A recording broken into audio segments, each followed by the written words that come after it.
Hola, ¿qué tal? Buenas tardes a todos. Felices fiestas patrias. Vamos a continuar en esta sesión de CD501 y vamos a ver, ayer hicimos una instalación, si ustedes se fijan. Carolina, ¿tuviste problema con eso? ¿Ya puedes tú levantar Docker dentro de la máquina virtual?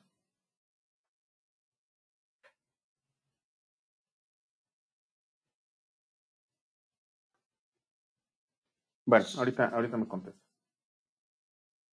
Vamos a hablar un poco de qué componente tenemos nosotros. Todo bien desde la máquina virtual, excelente. Ustedes cuando descargaron Docker Desktop, seguramente debieron de haberse dado de alta en Docker Hub. Al darse de alta en Docker Hub, como ocurre aquí, se les ha de haber creado un registro como el que ven ustedes aquí. Déjenme, me salgo para que lo veamos si no estuviéramos nosotros registrados. Este es Docker Hub. Hub en inglés es concentrador. Docker Hub es un registry. Un registry no es otra cosa más que un repositorio de repositorios. Así le llama Docker Hub a Docker a los repositorios. Y justamente es eso, es un servicio que si ustedes hacen públicos sus contenedores es gratuito y ustedes pueden pagar por una suscripción para que estos para que estos registries puedan tener contenedores que sean de uso privado. Docker Hub es la central en donde ustedes van a encontrarse, por ejemplo, ayer me lo presentaron. Si yo en este formulario de búsqueda tecleo Jupyter, van a aparecer varios contenedores, varias imágenes de contenedores que están dentro de Docker Hub con la palabra Jupyter.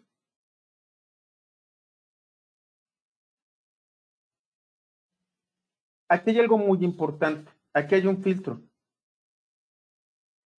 Normalmente, cuando ustedes buscan algo, procuren que sean certificados por Docker, de alguien que publique que esté certificado o que sean las imágenes oficiales.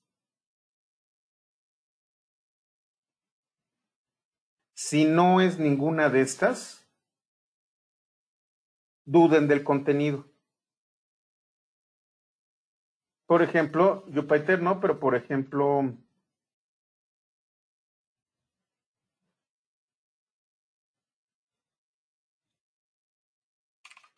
Debian.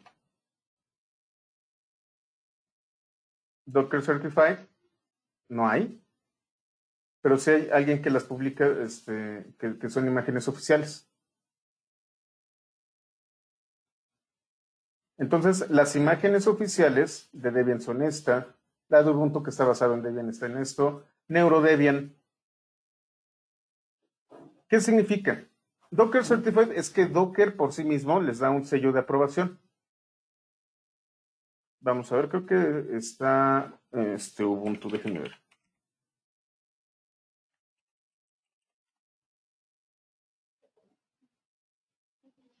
No, tampoco la certifica. Bueno, tenemos alguien que haya publicado, alguien que sea una entidad que publica, que esté verificada por Docker, y en este caso Puppet Labs, sí pagó una lana para que Docker les verificara su contenido. Imágenes oficiales, bueno, tenemos varias imágenes oficiales del proyecto. Una imagen oficial es cuando nosotros sabemos que el proyecto Ubuntu es el que está publicando esto.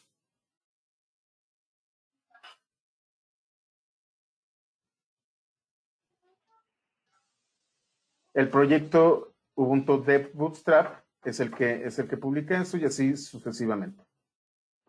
Tengan mucho cuidado con las imágenes de contenedores que ustedes encuentran en Docker Hub, porque esas imágenes pues las puede subir cualquier persona y no todos son confiables, no todos son confiables. De hecho, uno de los graves problemas que tiene Docker Hub es que no valida el contenido de las imágenes de contenedor, valga la redundancia. Entonces, dentro de un contenedor ustedes pueden poner cualquier cosa y si lo van a utilizar sin validar lo que hace sin validar lo que contiene, pueden tener un gravísimo riesgo de seguridad. A ver, Gerardo, en lo personal me está costando trabajo entender los contenedores. Como no estoy trabajando con la VM, el ejemplo de levantar Jupyter lo hice de otra manera con el ejemplo de Jupyter para Docker. Ese es el problema, Gerardo, pero bueno, ¿pudiste instalar Docker Desktop?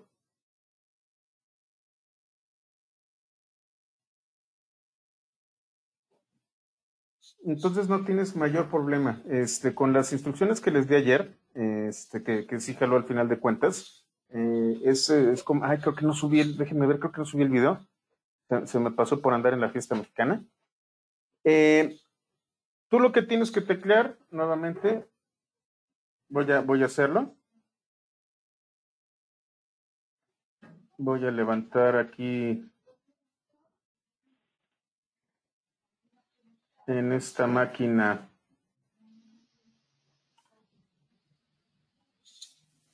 Oigan, estamos 11. ¿Qué gente tan seria tenemos aquí? Bueno, y en realidad no tenemos mucho a dónde ir.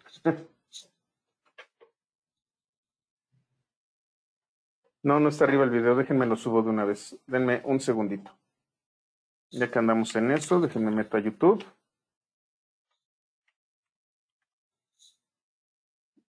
Lo estoy haciendo desde la otra, desde la otra pantalla. Subo el video ya debe de estar.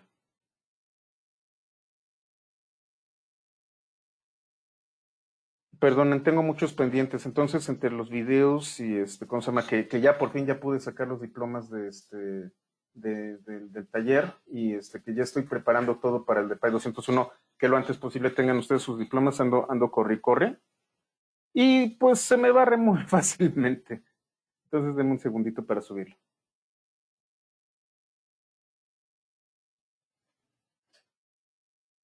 Aquí está, es del 15.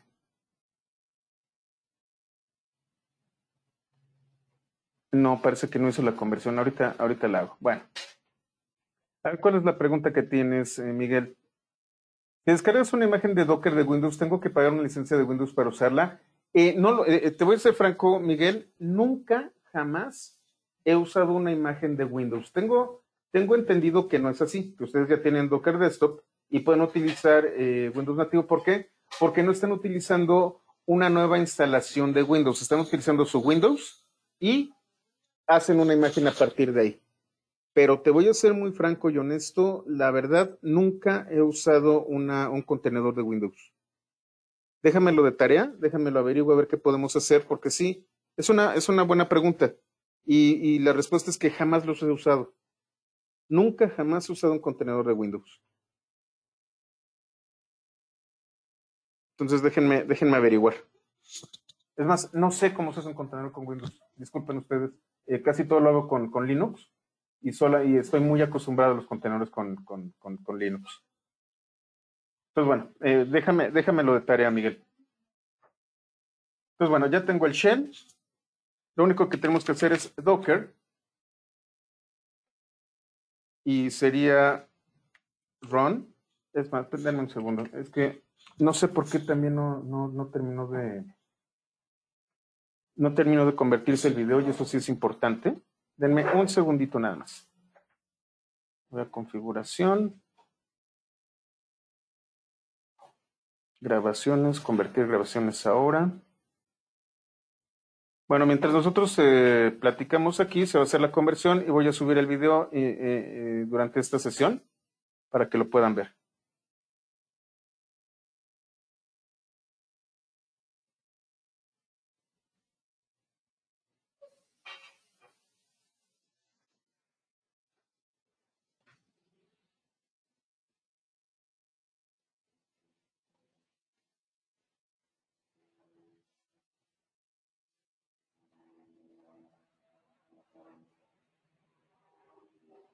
No, parece que no me deja, voy a tener que cerrar esto. Bueno, entonces, en la tarde van a tener los dos videos. Muy bien, vamos a continuar. Docker run, en este caso va a ser guión medio D, guión medio B, Y en el caso de ustedes que tienen Docker Desktop, es C2 puntos, diagonal user, diagonal José, etcétera, etcétera. Los que estén utilizando Docker Toolbox es C diagonal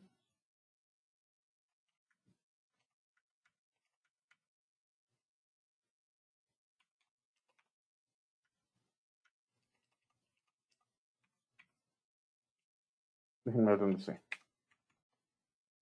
Ahí está.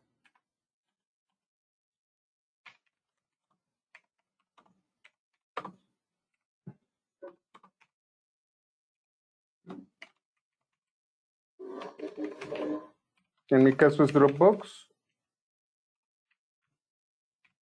diagonal documentos.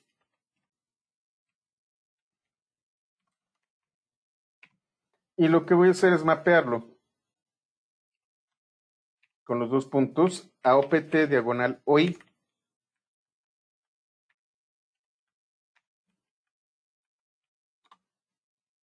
Luego, guión medio P, el puerto 80, o el puerto que ustedes, por ejemplo, voy a dejarlo con cuádruple 8, ahí no tengo nada todavía.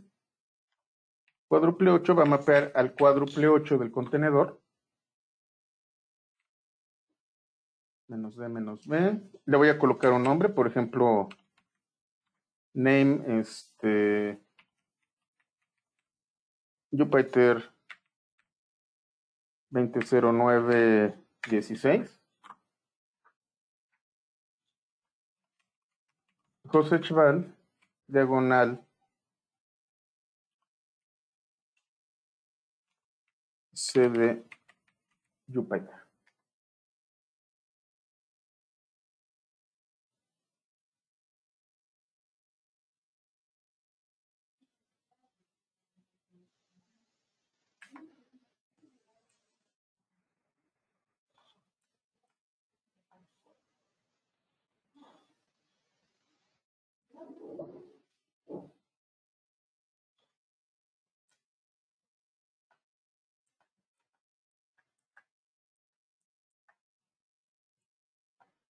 Qué raro.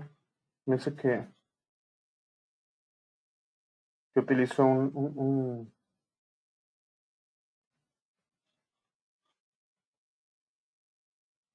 Déjeme ver.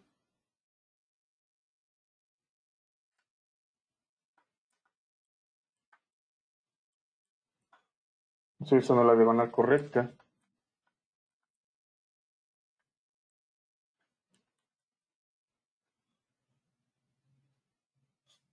Denme un segundo.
Ahí está. Perdón. ¿Qué fue lo que hice mal? No coloqué la diagonal al principio. Esta es la ruta. C, uses Josech, diagonal Dropbox, diagonal, etcétera, etcétera. Y ya tengo la ruta. Ahora, si ustedes es que descargaron Docker Desktop, déjenme sacar la otra máquina para que lo puedan hacer.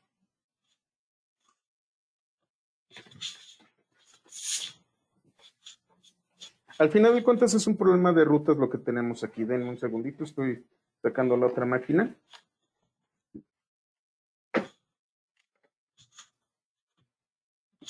que es la máquina que tiene Docker Desktop.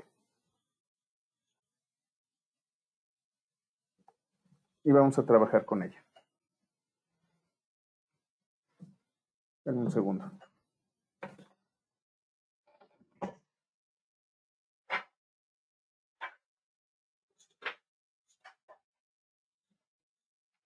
Pues bueno, en este caso ya la levanté utilizando Docker Toolbox. Y entonces, en localhost, cuádruple 8, debo de tener funcionando. A ver qué pasa.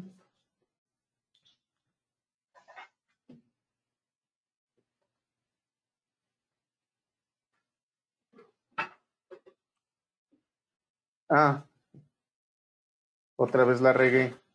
En lugar de cuádruple 8 le coloqué triple 8. Les digo, soy malísimo, por eso tengo los apuntes. Porque soy malísimo haciendo estas cosas. Entonces, déjenme lo hago.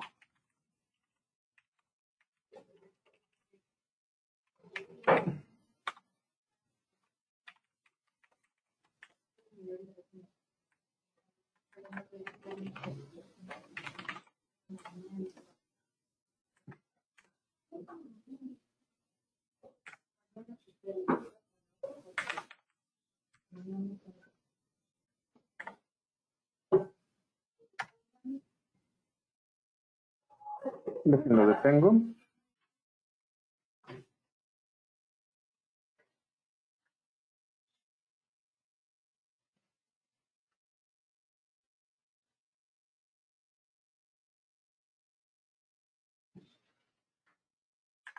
Voy a eliminar este nombre para que no tenga problemas con Docker RM. Y elimino ese nombre y lo puedo volver a utilizar. El puerto cuádruple 8.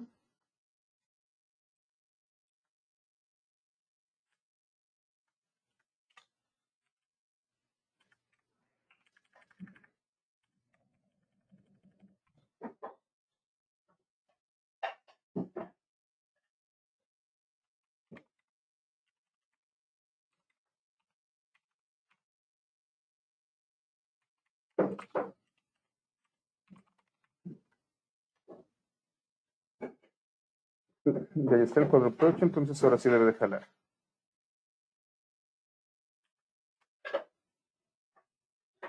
Y mientras tanto, que por lo visto no está jalando, déjenme comparto la máquina con Docker Desktop.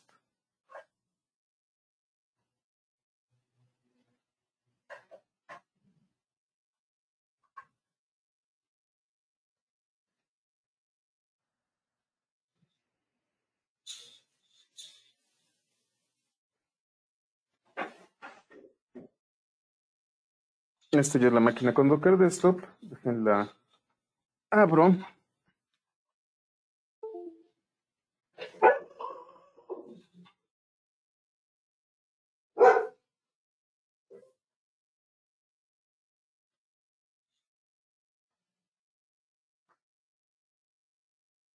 Listo, ya está. Déjenme la abro y cambio la pantalla.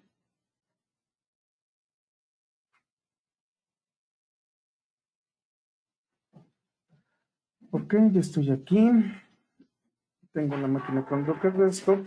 Ustedes la deben de estar viendo. Ya tengo el PowerShell levantado.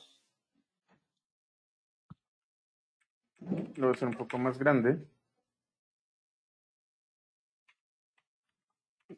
Es más, ya debo tener la instrucción por aquí. Le voy a colocar un nombre.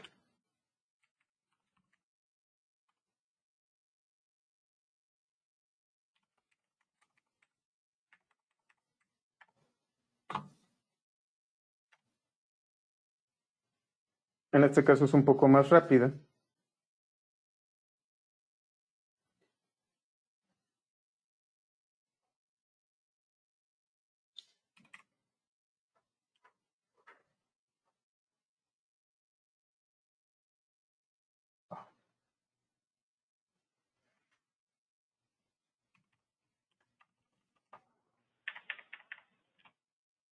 Y aquí ya funciona perfectamente. Entonces, con Docker Desktop no tienes problemas. De hecho, si tú te fijas, te abres una terminal y tecleas uname medio A, te dice que está utilizando una versión de Linux. Y no solo eso, sino que además tengo los comandos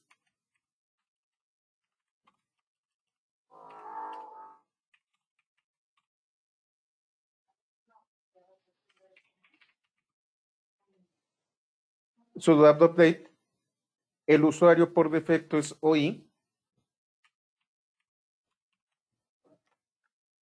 como pueden ver aquí. Y entonces pueden hacer prácticamente lo que sea aquí con Docker Desktop. La que me está causando problemas ahorita es la que tengo acá con Docker Toolbox. Gerardo, ¿cómo interpretamos ese comando? Bueno, tú instalaste Docker Desktop. Debes de tener aquí en la parte inferior la ballenita. Y la ballena te va a decir que está corriendo. Lo único que tienes que hacer es levantar cualquier shell. Puede ser el símbolo del sistema. Yo utilizo normalmente PowerShell. Y ejecutas el comando tal cual.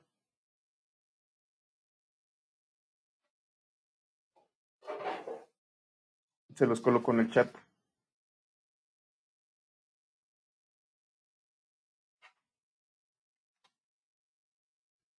Obviamente la ruta es distinta. La ruta es c2.user, su usuario por defecto, y donde quieran ustedes que se quede ligado el directorio para que ustedes se traigan el repositorio. No sé, podría ser user diagonal Gerardo, diagonal documentos. Y luego 2 puntos, diagonal opt, diagonal OI. Y todo lo demás es idéntico. Puedes cambiarle el nombre si quieres, no hay problema, pero lo vas a identificar como Jupyter 200916.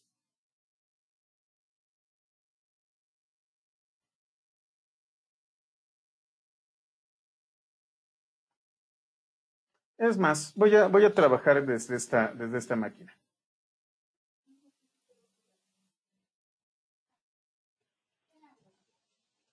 Tengo la máquina, si ustedes recuerdan, tengo CD501, lo traje con Git, y tengo el capítulo 2, Introducción a Docker. Aquí viene la parte interesante. Como esta máquina, bueno, como el contenedor contiene una máquina en Debian, las instrucciones que yo tengo aquí, sudo get update, no tiene problema, tampoco tiene problema esta, instala todos los paquetes. Es una gran ventaja el tema de los contenedores.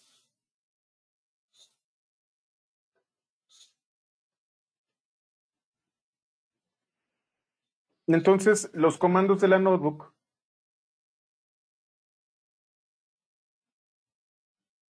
yo los puedo utilizar dentro del contenedor.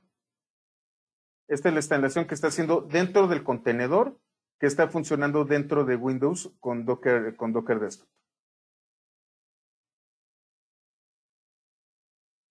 Entonces yo creo que a partir de las siguientes sesiones con la que voy a trabajar es con la máquina que tiene Docker Desktop. Ya lo instaló. Doy de alta al repositorio. Actualizo. E instalo Docker.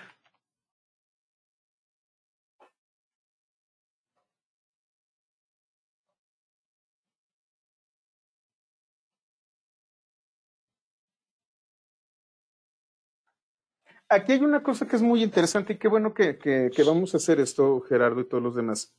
Porque en el caso de las máquinas virtuales, en algunos casos es muy difícil tener lo que se conoce como virtualización anidada, es decir, una máquina virtual dentro de otra máquina virtual. ¿Por qué? Porque consume muchos recursos y al final de cuentas, lo que nosotros estamos haciendo es aprovechar el hardware que tenemos, por eso siempre les pido una máquina que tenga la virtualización habilitada por defecto, porque al final de cuentas, este chip que está dentro de la motherboard de su computadora es el encargado de la virtualización. Cuando yo hago una virtualización, este chip queda escondido y entonces la virtualización dentro de la máquina virtual es mucho más difícil, no un poco, es mucho más difícil.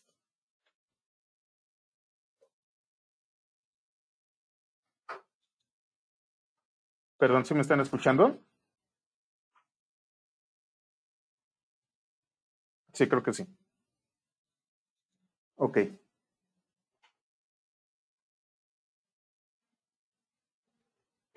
Entonces, ya está haciendo la instalación.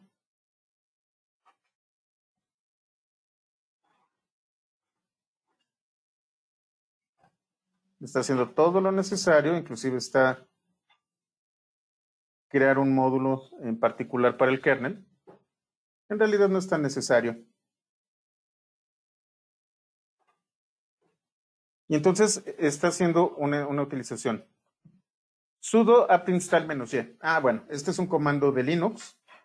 El contenedor que yo creé, con el que estamos trabajando, utiliza Debian.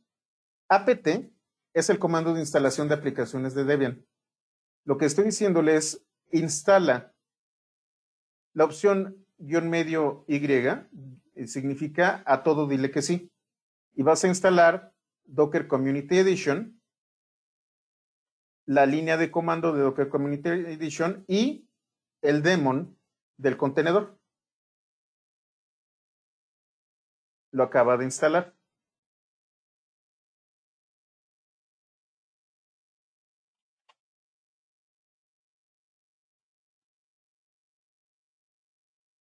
En este caso, bueno, no tiene systemd, pero ya debe de estar funcionando Docker. Déjeme ver. Sí, efectivamente. Docker está funcionando dentro de esta instancia. Vamos a ver si efectivamente lo puede ejecutar.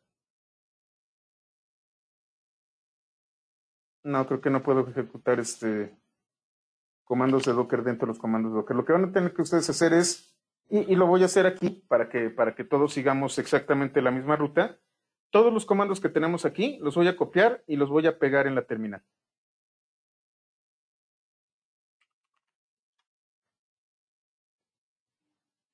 Les voy a ser honesto, es muchísimo más sencillo utilizar Docker con Linux.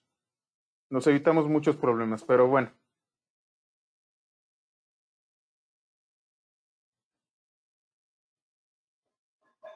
Entonces, estamos en esta parte y lo que voy a hacer es Docker run hello world.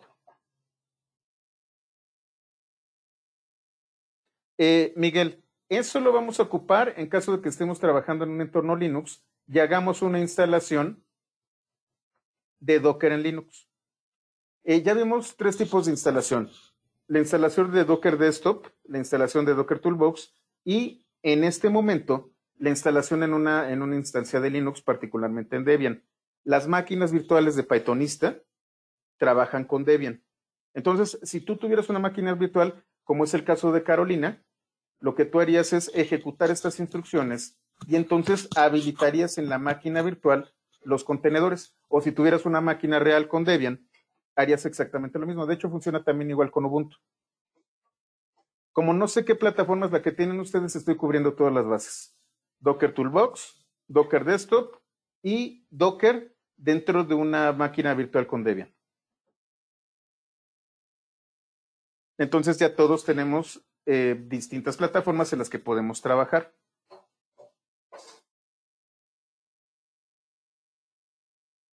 Lo que estaba probando aquí es si puedo utilizar Docker dentro de otro Docker, según parece no.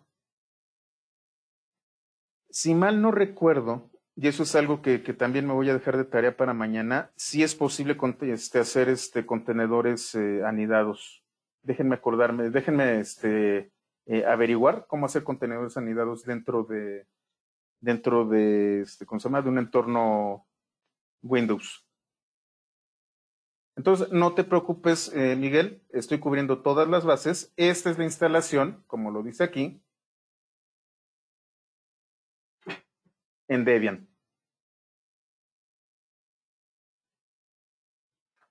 Como el contenedor que tú tienes utiliza Debian, todos los comandos debieron de funcionar, excepto de Docker, porque todavía no está conectado correctamente con un kernel real.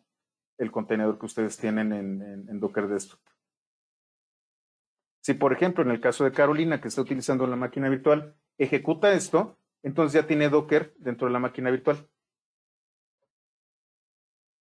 Ahora, aquí hay algo. Miguel, sudo es un comando también de Linux.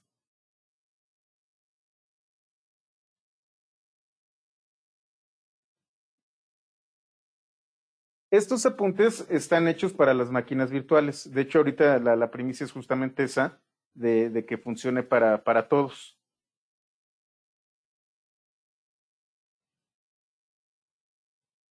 Lo que tú tienes que hacer es únicamente Docker, sin el sudo.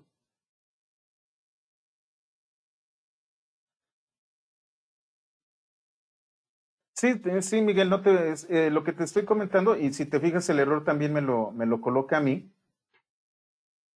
Ahorita les explico por qué. Ahí, ¿dónde está? Acá me dice, no me puedo conectar con el daemon en este socket. Como es un contenedor que está funcionando dentro de WSL, no accede directamente al sistema completo que tiene Linux. Lo que tú tienes que hacer para que funcione esto, que de hecho es lo que vamos a hacer, por favor, copien esto,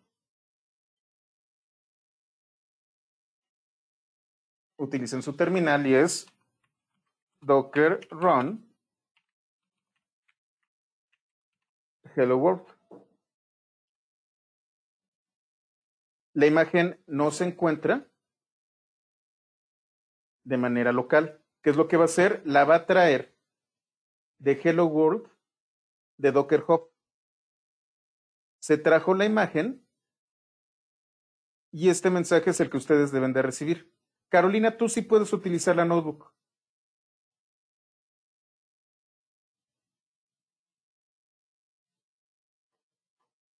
Esto es lo que hace Docker Run Hello World. Déjenme me cambio de máquina.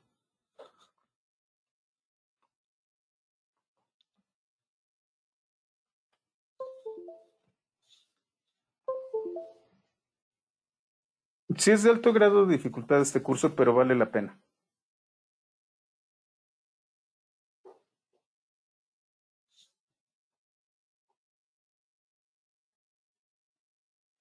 Entonces estoy aquí, estoy en la máquina virtual. Si se fijan es localhost 8999.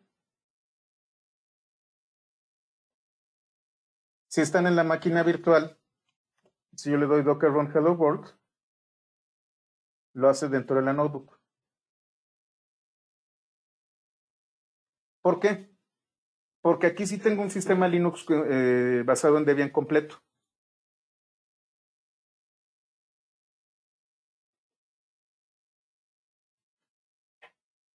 Es más, estoy aquí en esta. Sudo docker run hello world.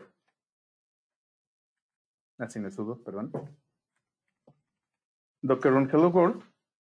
No encontré la imagen y la jala.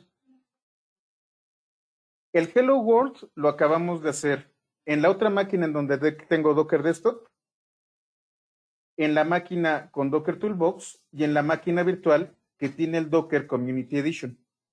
Al final de cuentas, todos los comandos que dicen Docker son exactamente los mismos, nada más que necesitamos estar en el contexto.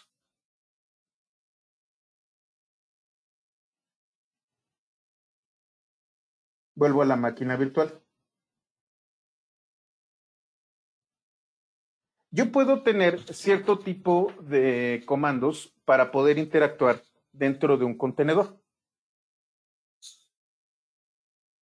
Tengo guión medio i y guión medio t. Guión medio i le indica a Docker que voy a entrar en modo interactivo y guión medio t le indica a Docker que voy a utilizar la terminal como el medio de interacción con el contenedor. Docker run guión medio it, el nombre del contenedor y un entorno de shell con el que yo voy a entrar. Por defecto, el que utiliza Linux es diagonal bin, diagonal bash.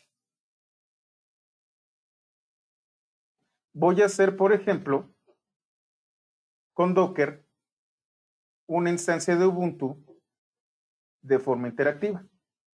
Vamos a hacerlo desde Docker Toolbox.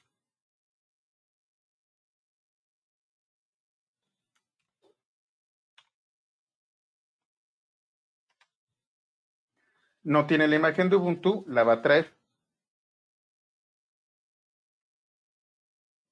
Hace las descargas necesarias, trabaja con ellas. Y bueno, mientras descarga, vamos a hacerlo también en la máquina virtual, ya que se tarda un poquito en descargar.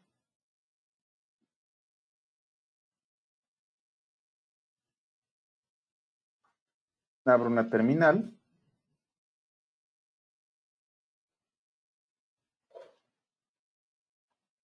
¿Por qué no lo estoy haciendo directamente en la notebook? Porque esto es interactivo.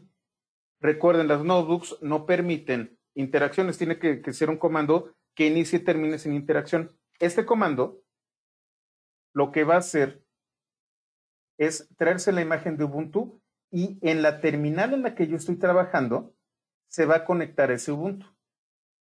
Déjenme ver cómo va acá. Aquí está.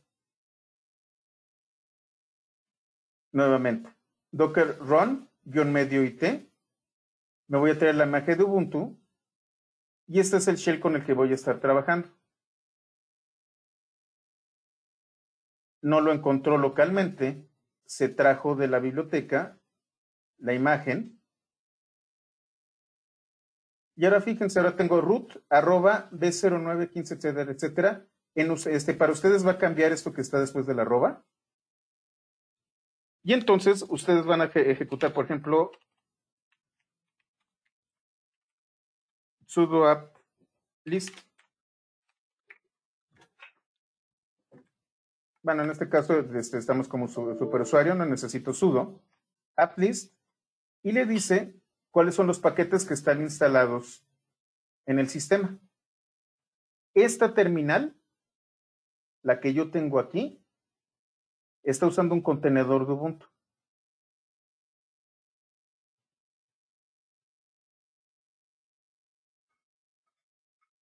Aquí con la máquina virtual, si se fijan, el identificador es otro.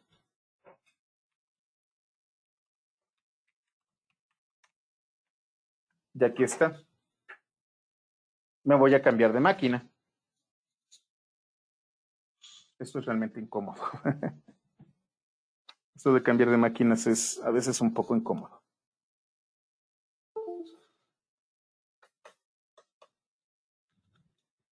Me cambio de máquina.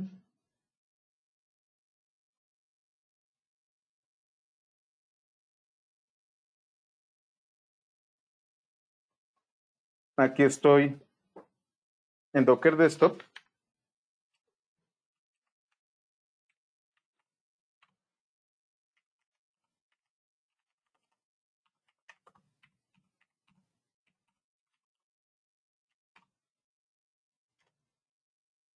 Y hace lo mismo.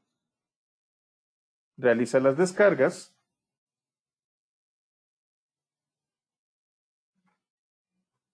Bueno, deja terminar.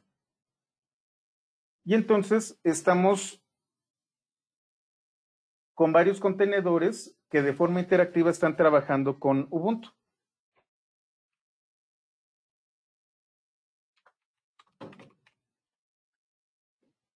Este contenedor, el contenedor que está tanto en Toolbox como en la máquina virtual, como aquí en Docker Desktop, la terminal en la que se encuentra cada uno de estos elementos es la que está conectada al contenedor. Es una conexión al contenedor. Y ahí puedo hacer todo lo que sea necesario, estoy de manera interactiva. Y cuando yo termino, tecleo exit. ¿Qué es lo que va a ocurrir? En este momento, déjenme abrir otra terminal.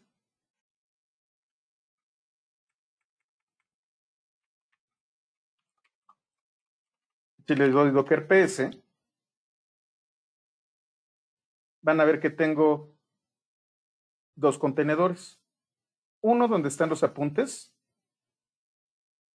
que la imagen es José Schvalze de Jupyter, y luego tengo este otro contenedor, cuyo comando es binbash. ¿Qué pasa si yo me salgo? Con exit, yo me salgo. Si se fijan, ya regresé a Windows. Si yo ejecuto docker ps, solamente hay un contenedor corriendo. Docker ps me da un listado de los contenedores que están corriendo en el momento. Lo mismo voy a hacer acá. Voy a cambiarme.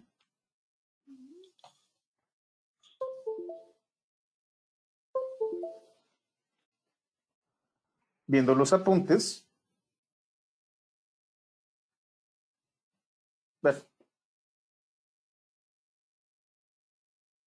Abro una terminal. Aquí sí necesito el sudo. Y tengo otra con Ubuntu Bin Bash. Si me salgo,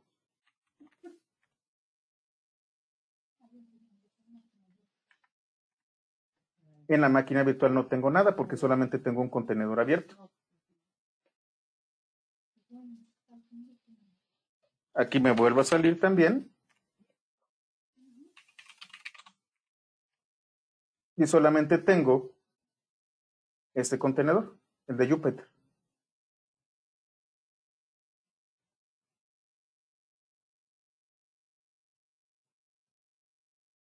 Déjenme hacer algo aquí.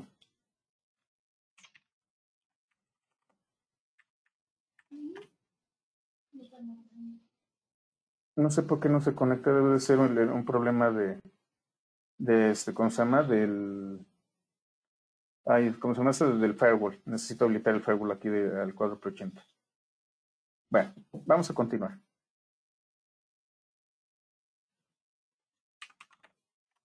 Para irme más rápido, no voy a utilizar los tres entornos, voy a estar trabajando sobre la máquina virtual, pero los comandos que ustedes están viendo en los apuntes, en una terminal, sobre todo si ustedes ya tienen Docker Desktop, puede funcionar.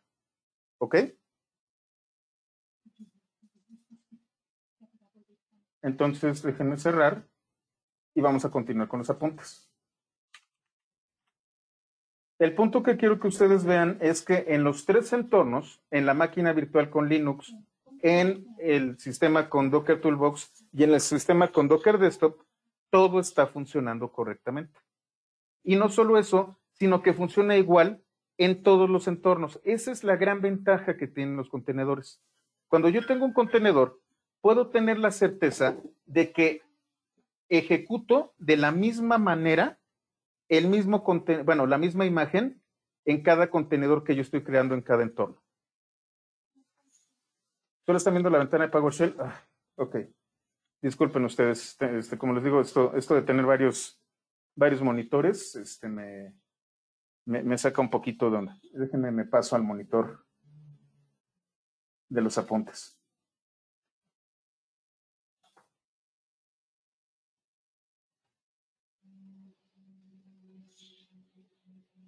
Ya, ahí están. Sí, Sideral, si algo hiciste en el contenedor, al salir, se va a perder. ¿Qué es lo que ocurre? Los contenedores, una vez que terminan la ejecución, se apagan, no se eliminan, simplemente dejan de estar funcionando. Yo puedo recuperar el contenedor, pero eso lo vamos a ver un poco más adelante. ¿Cuál es el problema? Y lo hablábamos el día de ayer. ¿Qué pasa si yo tengo 500 contenedores y de repente cierta información crítica se quedó dentro de uno de estos 500 contenedores? ¿Cómo puedo yo saber exactamente en qué contenedor está esta información? Cada vez que yo hago Docker Run, se genera un nuevo contenedor a partir de la misma imagen. Entonces tengo 500 contenedores creados a partir de la misma imagen, en donde solamente en uno tengo esa información crítica. Por eso la opción -B es importante, porque yo voy a ligar un directorio externo con un directorio dentro del contenedor.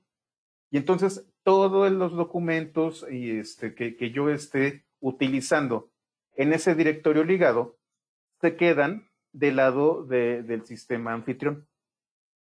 Esa es la manera en la que persisten los datos, Sideral.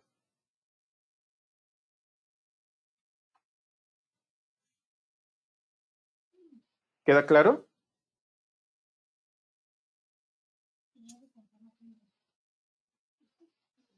Muy bien.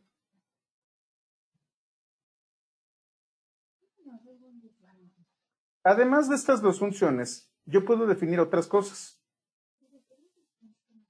Yo les comentaba que podemos utilizar recursos diversos. Yo puedo decirle a Docker qué tipo de recursos asignarles a mi contenedor. Si le pican esta liga, van a ver que yo puedo manejar memoria, limitando la memoria, no solamente la memoria tradicional, sino la memoria swap, si la tengo habilitada. Puedo reservar memoria, memoria para el kernel, etcétera, etcétera. Puedo asignarle valores de CPU. Si quiero darle 0.5 de CPU, no se va a pasar de ahí. Puedo dar una cuota, puedo decir cuáles CPUs, puedo configurar kerneles, puedo hacer muchas cosas. Si tengo, por ejemplo, GPUs, que de hecho esto es con lo que estoy jugando. Los que me siguen en Facebook, me conseguí una maquinita un poco más potente que la Jetson Nano. De hecho, espero que la próxima semana termine de hacer los experimentos, yo les aviso.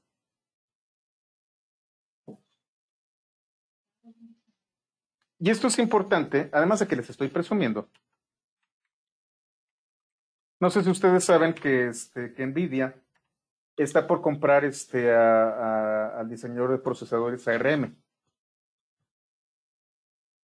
La razón por la que está comprando a los procesadores ARM, y es justamente lo que yo estoy experimentando en este momento, es por esta pequeña pieza de cómputo. Esta máquina tiene como sistema central un sistema de 8 núcleos ARM, como sucede con la Raspberry Pi o como sucede con la mayoría de los dispositivos Android o con todos los dispositivos de iOS. Ese es el procesador que utilizan este tipo de dispositivos. Lo que tenemos aquí es una máquina que tiene 8 núcleos tradicionales ARM y dentro de estos 8 núcleos tradicionales de ARM tiene un coprocesador que es un GPU con 512 núcleos CUDA para operaciones tanto de render de gráficos como para operaciones de inteligencia artificial. Si yo tuviera, que es lo que estoy experimentando apenas, yo puedo habilitar, como dice aquí, en esa maquinita, un contenedor que haga uso de estos GPUs. Para la gente que me ha seguido del tema de ciencia de datos, esto es muy importante, porque entonces lo que estoy haciendo es generar un proyecto de análisis de datos, no sé, de Machine Learning o de Deep Learning, y le puedo asignar GPUs. Y entonces no solamente puedo yo particionar el número de contenedores, sino que puedo particionar el número de GPUs para un proyecto en particular. Y esto me permite tener múltiples proyectos en la misma máquina.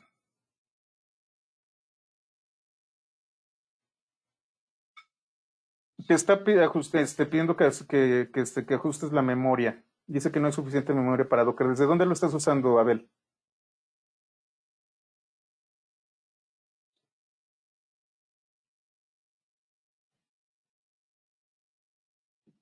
¿Desde Docker Desktop o Toolbox en Windows 10? ¿Cuánta memoria le asignaste? 2 gigas. Lo que tenemos que ver, déjenme me paso a Docker Desktop, denme un segundito.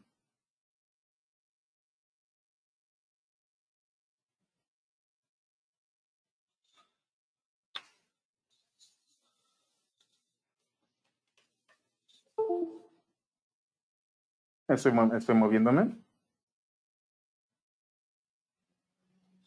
¿Ven la otra pantalla? Sí, ahí está. Como ustedes recordarán, lo que hace Docker Desktop es levantar una máquina virtual. Esa máquina virtual yo no la veo.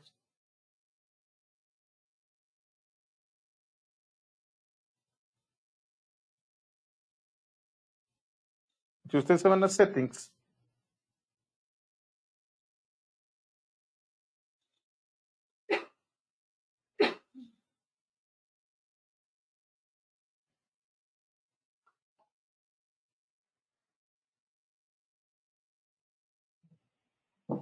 pueden ver la integración.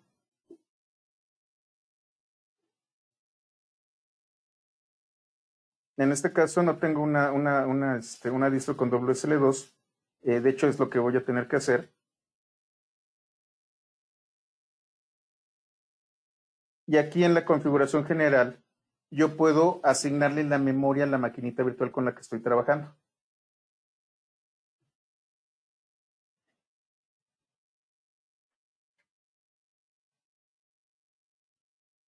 Normalmente no les asigna toda la memoria. ¿Cuánta memoria tienes, Abel? 8 gigas. Era justo lo que te iba a preguntar. Seguramente lo que hizo Docker, y esta es otra de las cosas que también es importantes, déjenme muevo a la otra máquina. Ah, no, aquí lo puedo hacer. No me muevo.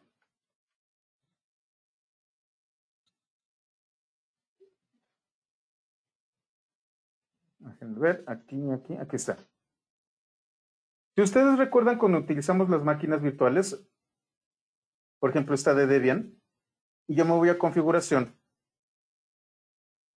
y me voy a sistema, tengo estos límites en donde yo le puedo asignar recursos a la máquina virtual. En este caso, pues tengo, esta máquina tiene 32 gigas de RAM. Es seguro asignarle 24 gigas a la máquina virtual. Tiene 8 procesadores, tiene 8 núcleos. Es seguro asignarle 4. Hay límites de seguridad para una máquina virtual. Si yo le doy más recursos a la máquina virtual, puedo volver inestable el sistema anfitrión.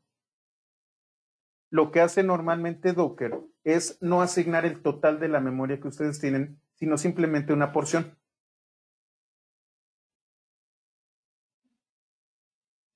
Por ejemplo, y ahora sí ya me voy a cambiar.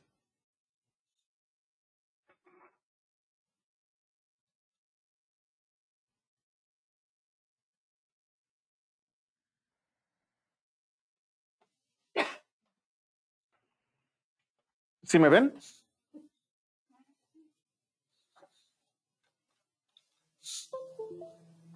Ok. Fíjense lo que Docker Toolbox le está asignando a la máquina virtual. La máquina virtual de Docker Toolbox es esta de default.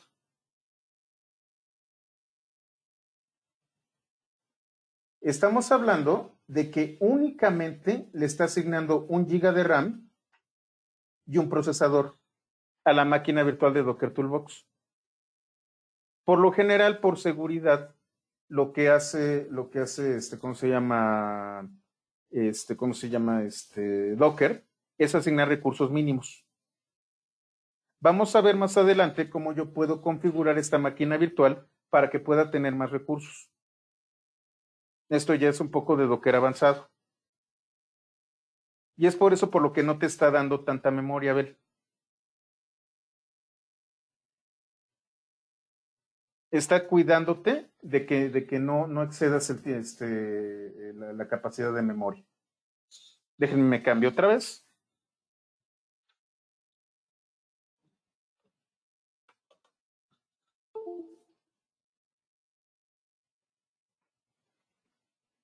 Déjenme comparto la pantalla aquí.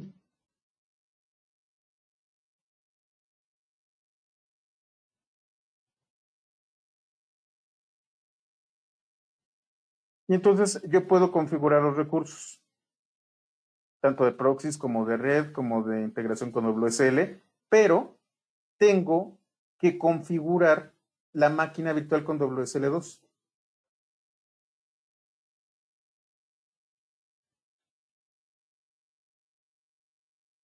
Se ve muy bonito porque en este momento ustedes pueden ver dentro del tablero de control de Docker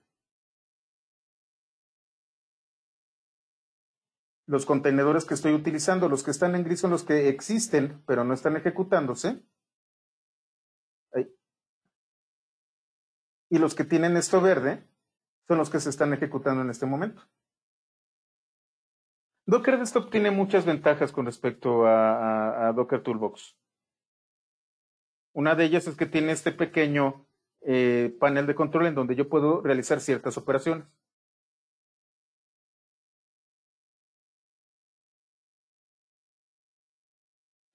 En este caso, ¿cómo era? WSL, creo que es list.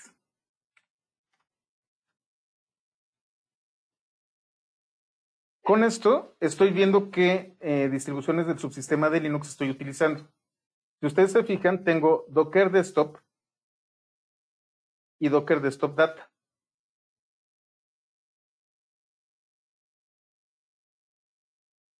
Y Docker Desktop es la máquina virtual por defecto que estoy utilizando con WSL. Esta máquina virtual es la que yo tengo que modificar para asignarle recursos. Pero esto no es un problema de de Docker. Esto es un problema de cómo yo tengo configurada la máquina virtual dentro de Windows utilizando Docker Desktop. No sé si se entiende. Es un problema de infraestructura, pero de infraestructura mucho más complicado. No es cómo utilizamos los contenedores, sino cómo yo creo una máquina virtual con mayores recursos para que Docker pueda crecer. Así es, Rafael, con 4 GB está bien. Normalmente, lo que les deja son como una cuarta parte de recursos. Obviamente, si tienen una máquina pequeña, les va a dejar, creo que son 4, creo que con 4 GB es seguro, y a partir de ahí lo va creciendo hasta una cuarta parte de los recursos para el sistema. Tú le puedes colocar más, pero por ejemplo, si es el caso, por ejemplo, aquí que lo tenemos en Docker Toolbox, déjenme me cambio otra vez. Espero que no se amareen demasiado.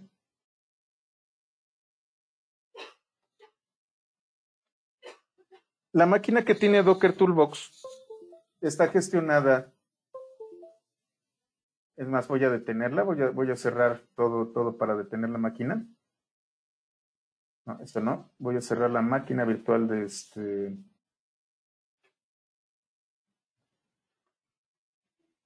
default. Eso significa que también no voy a salir de aquí.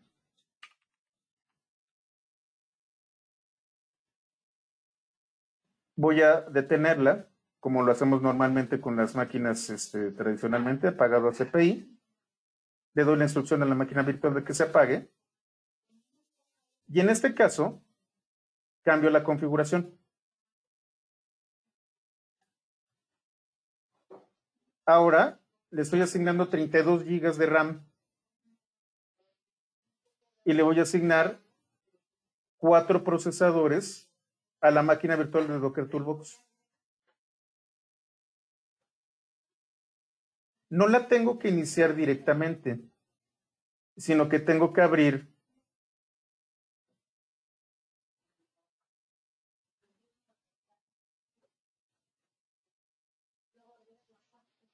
Docker Quick Start Terminal.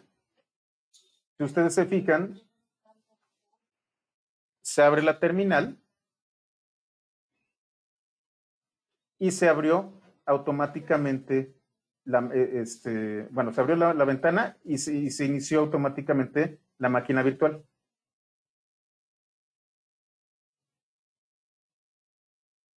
Esto que les estoy demostrando yo utilizando VirtualBox es lo que hace de manera mucho más escondidita Docker Desktop.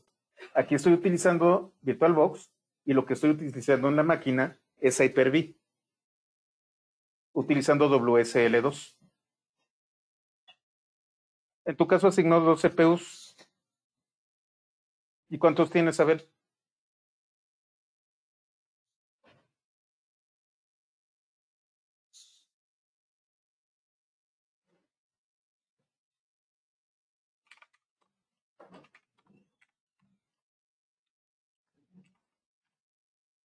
No tiene el comando de memoria.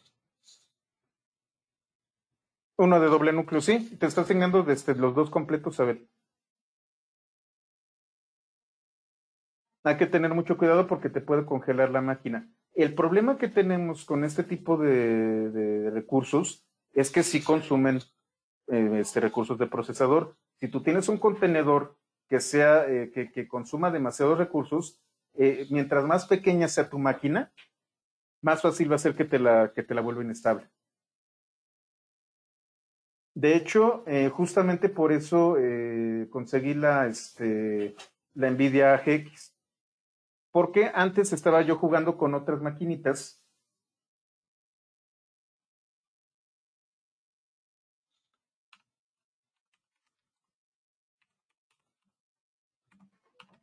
De hecho, seguramente si ustedes me siguen en LinkedIn, voy a abrir LinkedIn para que lo vean. Y tiene mucho que ver con el curso, no estoy pajareando.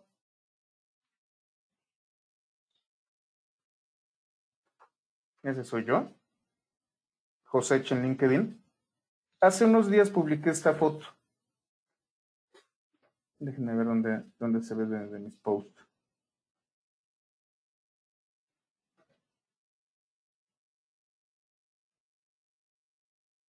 Ah, por cierto, el sábado tenemos ya el curso de serverless con AWS y Python. La entrada es libre, ya saben. Si ustedes quieren hacer una cooperación voluntaria para Fundación Ática, se les agradecerá mucho y más de 250 pesos se les da el diploma. Y esto es el sábado. Pero si no tienen para pagar, si no pueden pagar, no hay problema. La sesión es totalmente gratuita.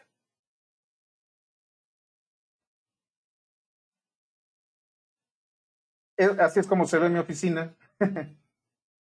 Estoy brincando entre computadoras y esa es la que me interesa. Esta que tengo aquí, esta foto que tengo aquí, déjenme la abro bien. Está utilizando Kubernetes dentro de una maquinita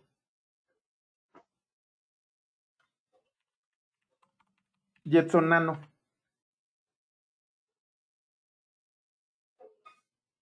Es esta de aquí. No se ve tan impresionante como la otra. Esta máquina tiene 4 núcleos ARM y solamente tiene 4 GB de RAM. Esta maquinita cuesta 3,000 pesos. La AGX cuesta 20,000 pesos. La diferencia es que en la AGX sí puedo hacer trabajo serio de ciencia de datos y de inteligencia artificial. Con la Jetson Nano apenas si me da para hacer 2 o 3 pruebas de concepto. Mientras menos recursos tengan, a pesar de que esta foto es de la Jetson Nano, y puedo utilizar Kubernetes sin mayores problemas, y puedo levantar contenedores sin mayores problemas, los recursos sí son un factor importante. Tengan mucho cuidado con eso. Al final de cuentas, los contenedores utilizan una máquina virtual y la máquina virtual va a consumir recursos. Mientras más recursos tengan, más recursos le van a poder asignar a la máquina virtual sin que se vuelva inestable el sistema. Cuando hablemos de Kubernetes y cuando hablemos de otro tipo de herramientas, por ejemplo, uno de los problemas, si ustedes recuerdan, Omar, yo tengo pendientes con ustedes dentro del curso de ciencia de datos el tema de Dask. Todo esto que están viendo ustedes de maquinitas y conexiones y cosas por el estilo es para poder hacer una demostración con Dask. Dask es una herramienta de ciencia de datos que me permite utilizar un clúster de computadoras y múltiples núcleos para hacer procesamientos concurrentes. ¿Para qué? Para análisis de datos. Al final de cuentas, el experimento que yo voy a hacer es conectar tanto la Jetson Nano como la AGX, como estas que tengo que utilizan tecnología Intel, con los GPUs de todas estas máquinas y hacer operaciones de forma concurrente. Y todo esto a través de contenedores.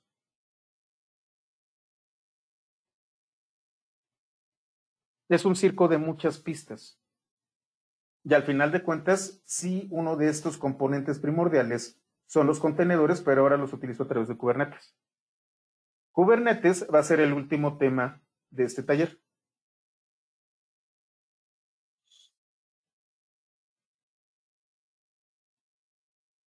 El motivo por el que NVIDIA compró ARM es por esto. Esta cosa puede funcionar hasta con 10 watts. Significa que ustedes la pueden colocar dentro de un carro.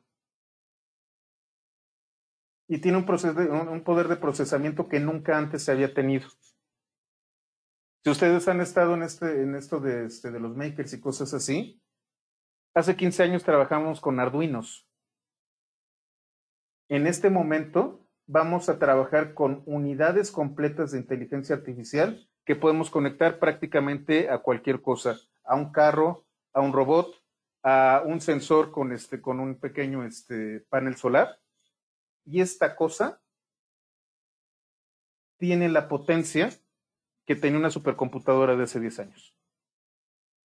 Y no solo eso, sino que además corre un Linux basado en Ubuntu con la capacidad de tener dentro de este equipo diversos contenedores.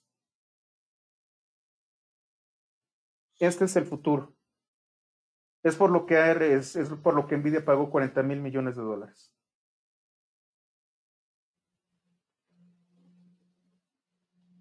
Y todo esto, gracias a estos amigos, que me permiten redireccionar GPUs.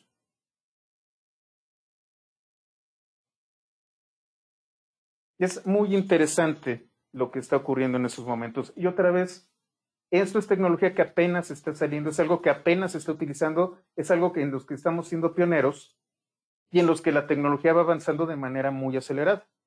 Por eso me gusta dar estos cursos normalmente una vez al año, porque todo evoluciona, todo cambia y lo más interesante es que todo se vuelve más poderoso. Sí, efectivamente. Como las aplicaciones web progresivas, efectivamente, Abel. Cuando hablábamos de los SS y cosas así, y de dejar todo listo para la evolución, esa es la idea, Abel. Déjenme de tarea, no soy muy bueno, como ya les dije, con Windows, pero déjenme meter y ver cómo puedo aumentarle recursos a la máquina virtual que crea Docker Desktop.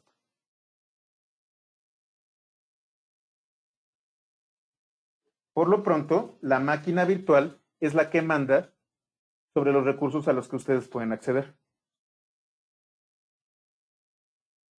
Entonces, un comando para ejecutar un contenedor es docker sin el sudo, docker run. En este caso,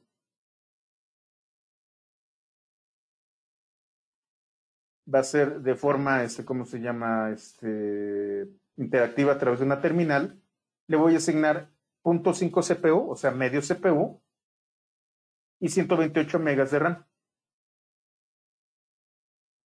Y eso es lo que va a utilizar el contenedor. Si yo trato de ocupar más memoria, el contenedor no va a poder.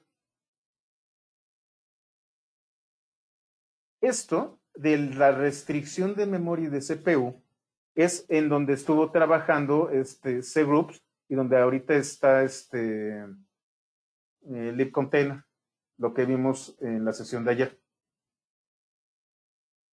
Ah, no, aquí mismo.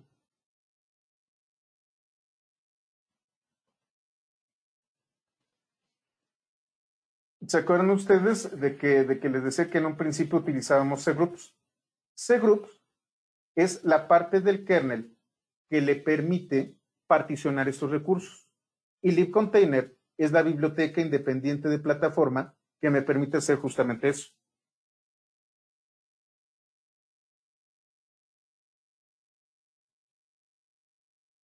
Ahora, esto que están viendo ustedes aquí, yo ya estoy bastante viejo, lo hice por primera vez hace 25 años en un mainframe, a través de una terminal, que era una computadora dedicada, el hipervisor, que se conectaba al equipo del mainframe, que era una S400, y entonces yo, a través de esta terminal, le indicaba a la S400 los recursos que iba a utilizar una partición. ¿Qué es lo que pasa?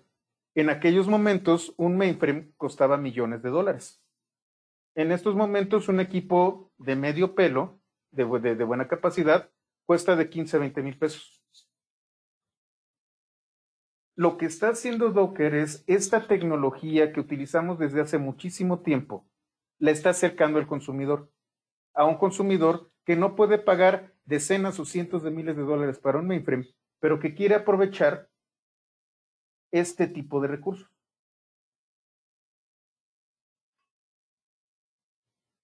Hemos estado jugando con el reenvío de puertos. La opción doble-medio port o simplemente -medio P, en donde tengo el puerto anfitrión en el que voy a estar trabajando y el puerto del contenedor en el que voy a estar conectando. Volúmenes, directorio del anfitrión y directorio expuesto del contenedor. La opción -medio D me permite levantar el contenedor y que no se quede ligado a una terminal. Digamos que es lo contrario a -medio T. Con esto lo dejo volando y únicamente lo voy a controlar con otros comandos. Doble-medio name, le puedo asignar un nombre. Docker Attach me permite tomar el control de un contenedor al que le coloqué la opción -medio D. Vamos a hacer. Abro una terminal.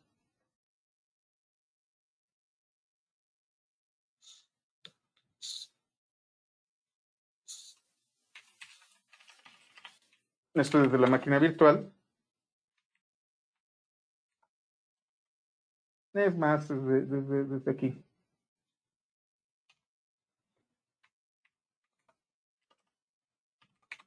Docker run -medio DIT. No le voy a colocar nada más que eso, y le voy a colocar Ubuntu, que ya lo tengo. Perdón. Le voy a colocar Ubuntu demo, ese va a ser su nombre. Y voy a utilizar bin bash.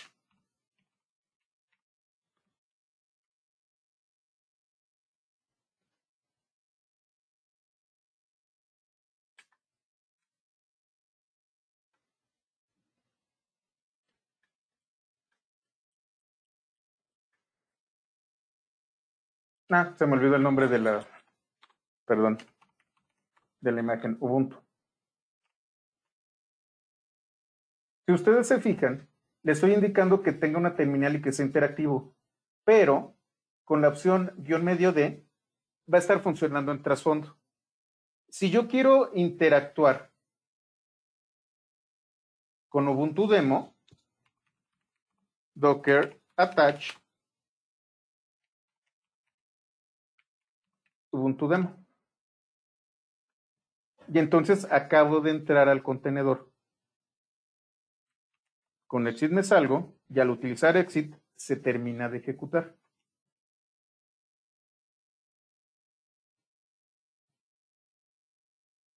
Sí, José Franklin, me estás haciendo una pregunta muy interesante y es lo que voy a trabajar hoy en la tarde. WSL2, como les digo, es muy reciente. Lo que pude ver es que no tengo habilitado una instancia con WSL2. Es por eso por lo que tampoco puedo acceder al kernel desde Docker Desktop. Lo que tengo que hacer es convertir la máquina virtual de Docker Desktop a WSL2. La pregunta es sí, y además es muy conveniente, José Franklin. WSL2 lo está utilizando Docker para acelerar el proceso de ejecución de la máquina virtual. ¿Cuál es la diferencia entre WSL y WSL2? WSL tiene un intérprete que traduce los binarios de Linux al kernel de Windows y WSL2 tiene una máquina virtual de Linux en donde los comandos se ejecutan directamente. ¿Cuál es la ventaja? La ventaja es que el intérprete es 10 veces más lento que el kernel tradicional. Si haces la interpretación, pero hay una pérdida de tiempo y procesamiento. Si tienes WSL2, ya hablas directamente con un kernel de Linux.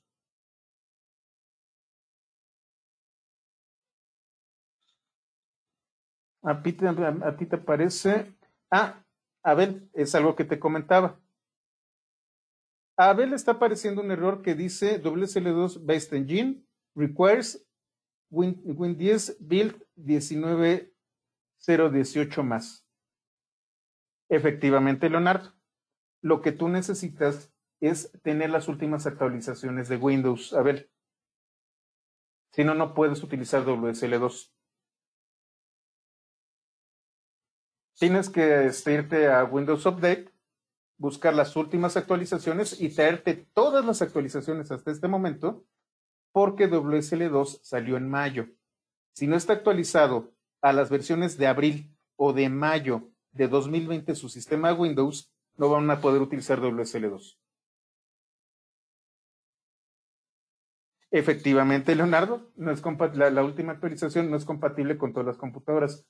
Por eso tengo este circo de tener varias máquinas y la máquina virtual, porque no sé qué máquina es la que tienen ustedes. Si tienen ese problema, entonces es Docker Toolbox. Si no, es Docker Desktop, porque ya tienen todo actualizado. Y si todo falla, tienen una máquina virtual que tiene Debian que pueden utilizar. O mejor usas Linux, Omar, y es muchísimo más fácil. De verdad es 1000 veces más fácil.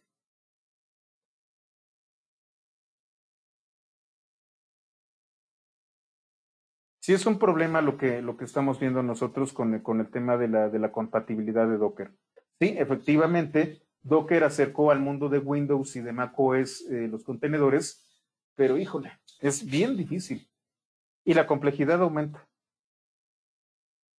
En el caso de Linux, no hay problema. Ni siquiera es una máquina virtual. Docker corre de manera nativa en Linux utilizando cgroups, que ya es parte del kernel.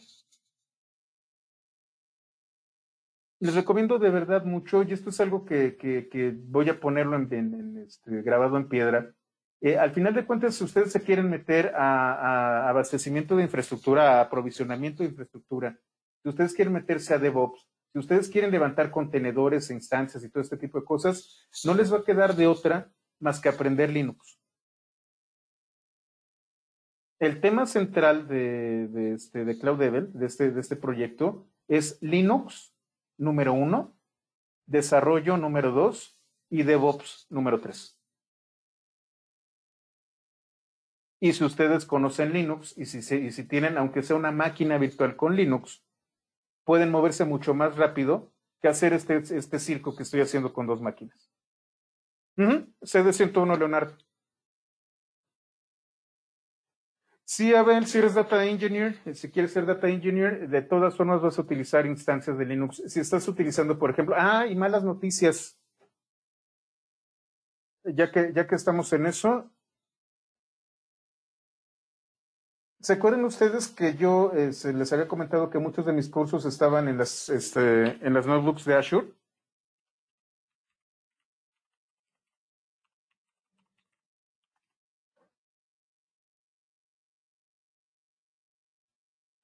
A partir del 9 de octubre van a dejar de funcionar.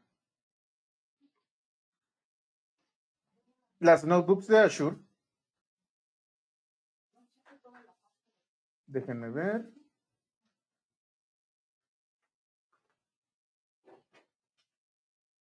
Bueno, ya.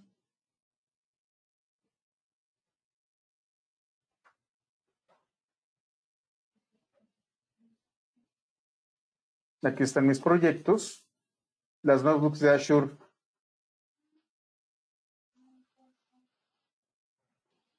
Tengo que iniciar. ¿Qué pasa? No me deja. Bueno, creo que aquí también soy José Cheval.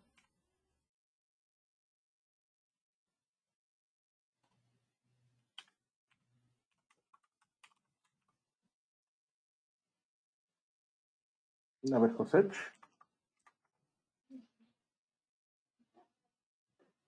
Sí, aquí está. Las notebooks de Azure era un recurso que todavía pueden utilizar, en donde se levanta un contenedor con una versión muy tocada por parte de Microsoft de Jupyter, como lo ven aquí, en donde tengo este contenido guardado de manera persistente. Y lo que yo voy a hacer es, al entrar, se va a levantar un contenedor de Linux que contiene todo lo necesario para correr el contenido de la notebook. Hay un proyecto similar a este, pero no tan bonito, que es Google Colab. Google Colab, si ustedes se fijan, también maneja notebooks.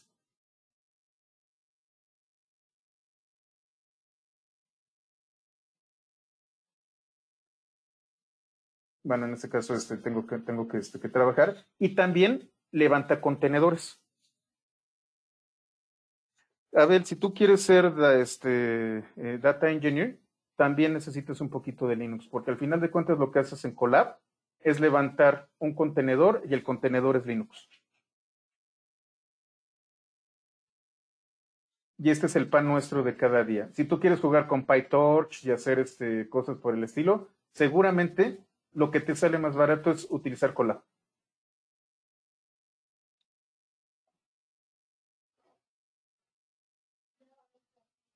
Entonces, como ustedes pueden ver, pues hay muchos recursos en donde ya esto de utilizar Jupyter ya no es tan novedoso. Colab lo utiliza, Jupyter Notebooks ya hasta lo va a descontinuar.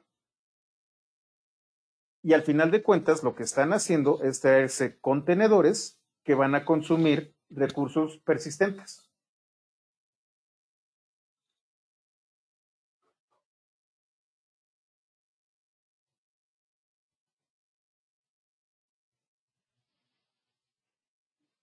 ¿Hasta aquí todo claro?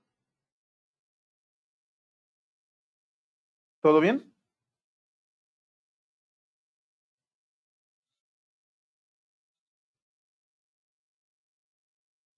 Bueno, Docker PS es un comando que me permite ver contenedores.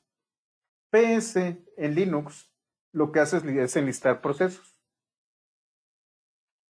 Con Docker PS yo puedo decir qué contenedores estoy utilizando en este momento. En este momento no tengo ninguno, pero ¿qué tal?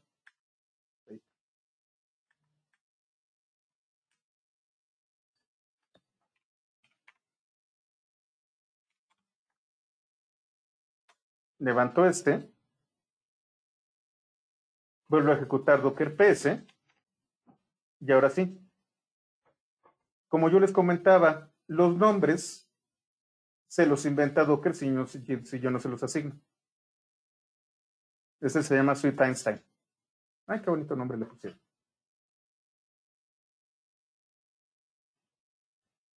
Docker PS tiene algunas opciones. Docker PS tal cual, meter los contenedores que están ejecutándose en este momento. Si yo utilizo la opción -A, me va a traer todos los contenedores que están en el sistema. Y entonces, todos los contenedores que a lo largo de todas estas sesiones yo he abierto, están aquí. Desde el contenedor que abrí hace 2 días hasta el que abrí hace 44 segundos. Sin embargo, donde dice status, me dice, este está funcionando desde hace 43 segundos. Todos los demás, ya te saliste hace 42 minutos, te saliste hace 51 minutos, te saliste hace 2 días.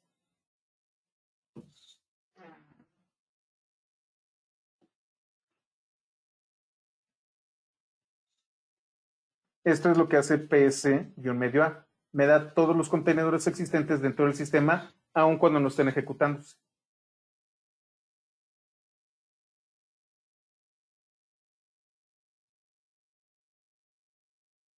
Bueno, no abrí prueba, pero bueno, ya tengo Docker PS. ¿Qué pasa si me salgo?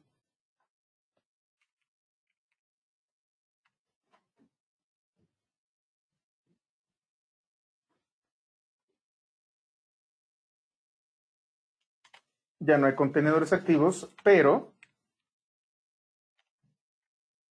con la opción guión medio A, este es el contenedor.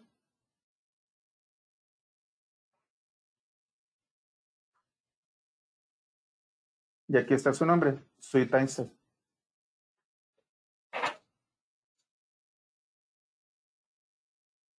¿Hasta aquí todo bien?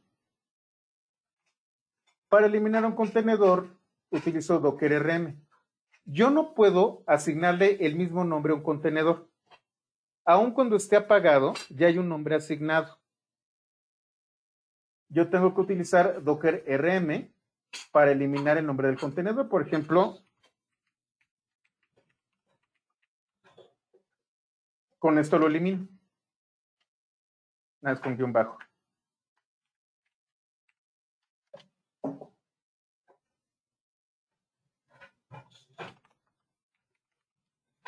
Lo voy a dejar tal cual para que no le pegue a los apuntes. Y entonces ahora sí, dejó de existir Sweet Einstein.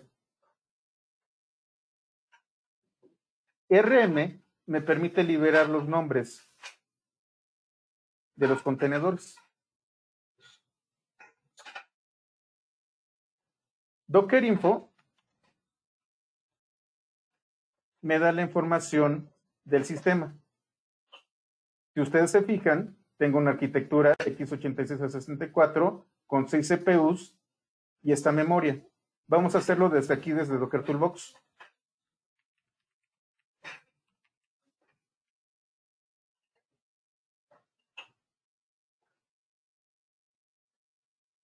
Desde Docker Toolbox estoy utilizando una máquina virtual. Estoy utilizando cgroups, si ustedes se fijan.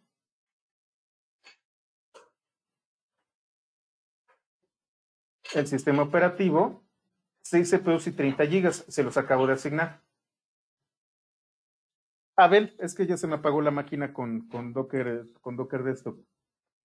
¿Cuánta memoria, cuántos CPUs tienes asignados ahí?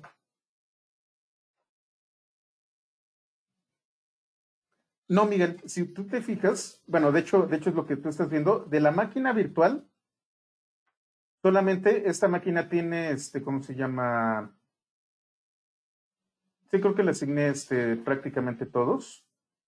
No, esta máquina, permítanme, esta máquina en la que yo estoy trabajando,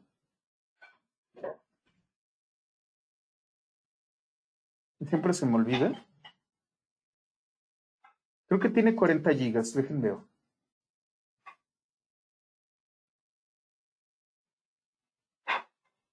Sí, tengo 40 gigas asignados en esto. Y a la máquina virtual le asigné 30. Sí, normalmente tengo máquinas grandes. A decir verdad, esta la voy a subir a 64 gigas. ¿Por qué? Porque estoy trabajando con algunos proyectos que tienen que ver con inteligencia artificial. Entonces, no solamente necesito mucha memoria, sino que necesito bastantes procesadores y un GPU bastante potente. No lo van a creer, pero una de estas máquinas normalmente me dura 3, 4 meses antes de que se queme.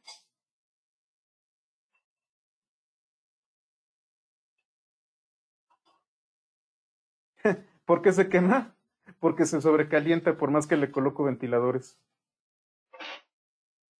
De hecho, ya de manera anecdótica, yo creo que el capítulo 3 lo empezamos mañana. Yo daba antes un taller de OpenStack, que es gestión de máquinas virtuales. Y pues siempre llegaba la persona que venía a presumirme su Mac, que era la última generación, etcétera, etcétera. Y una vez sí se quemó una Mac al hacer un taller de OpenStack. Requiere muchísimos recursos. De verdad, requiere muchísimos recursos y dejé de hacer talleres de Hadoop porque para Hadoop necesitaba al menos 3 computadoras con al menos 16 GB de RAM para un tallercito laboratorio de demostración. Entonces, si ustedes también quieren meterse a esto de lleno, por ejemplo, si quieren ser analistas de datos o científicos de datos o data engineer, Sí necesitan máquinas de mucha potencia. En este caso uso laptops, José Franklin, no estoy en mi oficina, entonces tengo que utilizar laptops. En mi oficina ya tengo otros equipos.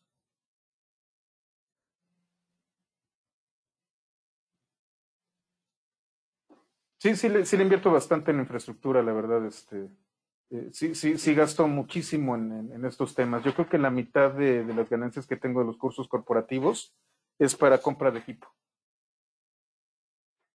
Y la otra mitad es para compra de libros.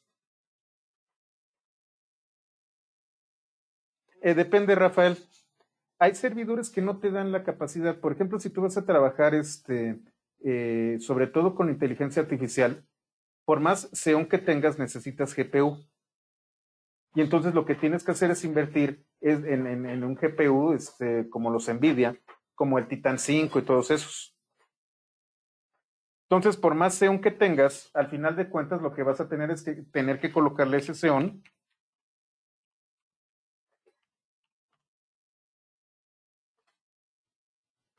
Que por cierto, aquí está en Mercado Libre. Las Titan. Creo que es Titan 4.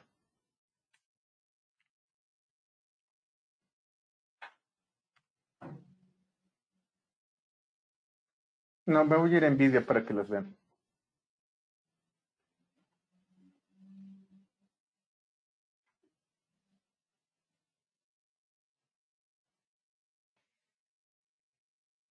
Esta cosa, que cuesta $3,000 y que ya se les acabó, es lo que utilizas para inteligencia artificial en un servidor.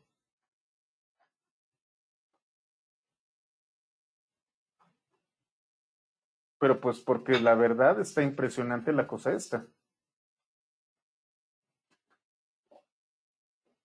Tiene 5,120 núcleos CUDA. La máquina que yo les comentaba, la Jetson, tiene una décima parte.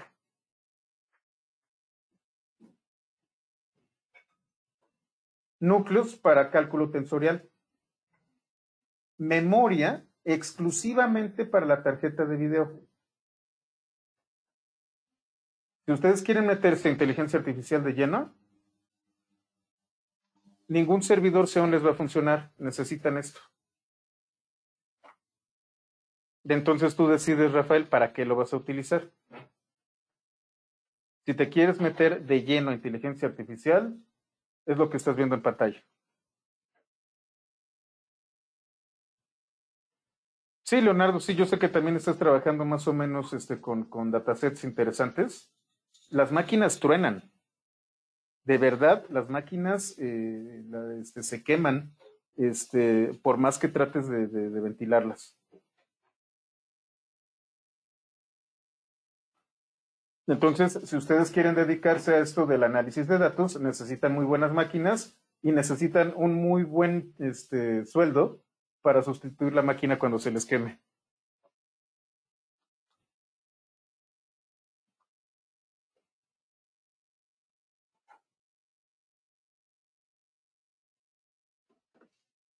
¿Hasta aquí todo bien? O pueden pagar a AWS, efectivamente, ver, hay que se le queme a Amazon lo que ustedes van a consumir. No, Rafael, sí puedes invertir. Y eso es algo que también me da mucha esperanza. Déjenme les comento algo también. Normalmente, como ustedes saben, tengo los dos proyectos. Tengo Pythonista y tengo CloudEvel. En ambos casos, además de los cursos que yo doy a la hora de la comida, que son estos que son muy baratos, y creo que esos los he comentado constantemente, doy capacitación corporativa. Eh, Me pagan mucho más y me sale mucho más constantemente trabajo para esto que estamos viendo de contenedores y DevOps que para ciencia de datos. Yo podría decirles que la relación es un 70-30. 70% me piden capacitación de DevOps, de Linux y de contenedores, y 30% me piden capacitación y únicamente para hacer ¿cómo se llaman estas cosas? Reportes de análisis de datos. Y en todos los casos, que también no es para presumir, sino para que tengan una buena comparación, cobro cerca de 2,000 pesos la hora.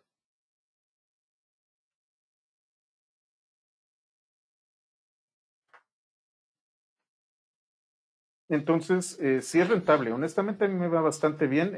Como estoy en la universidad, tengo mi trabajo en la universidad y esa es mi prioridad. Pero los sábados, normalmente doy capacitaciones corporativas y la capacitación corporativa para mandarme a Santa Fe a dar cursos los sábados es de 2,000 pesos la hora. Y no está tan mal. Estamos hablando que son $100 la hora y estoy barato.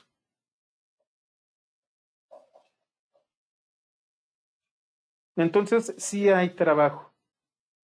No se me desanimen. Si ustedes son buenos, si ustedes aprenden, si siguen estudiando, no solamente de Pythonista o de Cloudable, sino si siguen estudiando y si siguen trabajando y hacer una inversión, como ven, ya estoy haciendo trabajo serio. No estoy hablando de que estas son demostraciones simples. Estoy haciendo ya trabajos que tienen que ver con inteligencia artificial, con modelos predictivos reales. Un laboratorio muy tranquilito para hacer análisis de datos y utilizar algunas herramientas, en una computadora de 12,000 pesos le sale y no la van a quemar. Procuro que no se quemen las computadoras cuando doy cursos de este tipo. Si ustedes ya se van a meter a infraestructura, como sucede con OpenStack o infraestructura para Hadoop, pues ahí sí no tienen de otra más que utilizar grandes cantidades de recursos de cómputo. Pero para mis cursos, esto que ustedes están haciendo en pequeñito, si se fijan, mis máquinas virtuales utilizan un núcleo y 512 megas de RAM, lo pueden hacer con computadoras gigantescas, con GPUs gigantescos, pero para datasets que no son de unos cuantos megas, sino de gigas o de teras. Entonces, para aprender, Rafael, sí lo podemos hacer. Y gracias a Dios y afortunadamente a las personas que trabajan sobre todo con DevOps y trabajan con ciencia de datos, no les va a faltar el trabajo. ¿Cómo se sabe llegar al límite del equipo de cómputo, Miguel? Pues normalmente porque huele a quemado. Esa es la triste realidad. Ya cuando empiezas a oler o tocas la computadora y te das cuenta de que ya está el rojo vivo, es cuando llegas al límite. Normalmente tiene sensores. Entonces colocas algún sensor de temperatura y ves las especificaciones de trabajo de la computadora y la puedes programar. Pero lo normal es cuando ya empieza a oler a quemado y empieza a salir humo de que ya la computadora está a punto, o cuando se apaga la computadora. De hecho, con las Mac, cuando ese famoso taller de OpenStack, lo que ocurría es que la computadora se apagaba y desgraciadamente no se volvió a prender.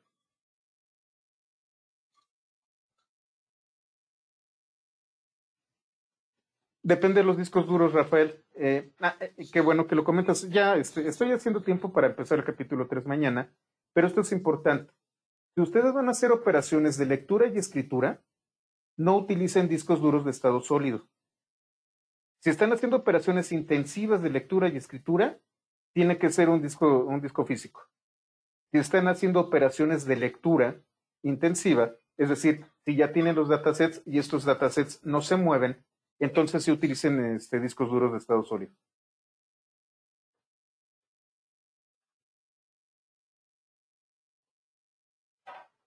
Sí, Abel, tienes que hacer eso.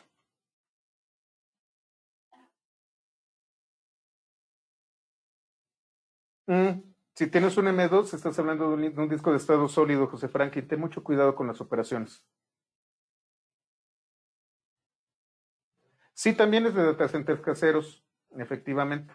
Ya les platicaré de cómo funcionan los data centers en general, que tiene mucho que ver con el tipo de almacenamiento que ustedes utilizan. Tienen almacenamiento, y eso tiene que ver con datos, con toda la teoría de datos y de gobernanza de datos y de arquitectura de data centers, en donde ustedes tienen almacenamiento a corto plazo, a mediano plazo, a largo plazo e histórico. Si ustedes están utilizando datos de corto plazo, significa que tienen operaciones de lectura y escritura. Si ustedes están utilizando datos de mediano a largo plazo, van a tener sobre todo operaciones de lectura. Los históricos, ustedes no los van a estar utilizando constantemente. Entonces los pueden colocar en unidades de respaldo y única y exclusivamente cuando sea necesario, te traen del archivo histórico esta información. Pero depende de los datos que están ustedes utilizando. Y sobre todo con data centers y cuando hacen cuando trabajan ya de manera grande, sí deben de tener mucho cuidado con el tipo de hardware que utilizan y los medios de almacenamiento. Yo creo que algún día voy a dar un curso de eso, posiblemente el próximo año, sobre el tema de dimensionamiento de, de infraestructura para datos. Es un montón de información. De hecho, yo no me considero un científico de datos, sino que yo soy un sysadmin que le gustan las matemáticas. Y entonces estoy mucho más del lado del aprovisionamiento de infraestructura, pero bueno, me gusta mucho jugarle a las matemáticas.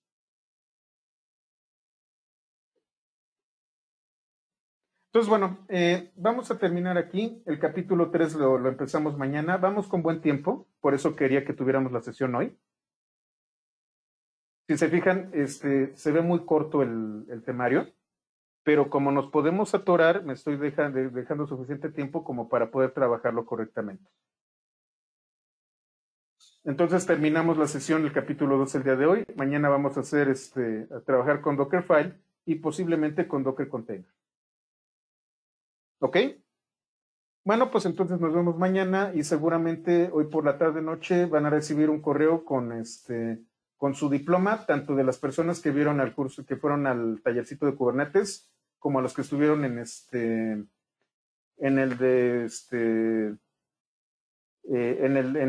el diplomado de tratamiento de datos y también los que estuvieron en PY 201, que fue Django, hoy van a recibir el correo para que confirmen sus datos para diploma. Ya me estoy poniendo al día. Muchas gracias y nos vemos mañana.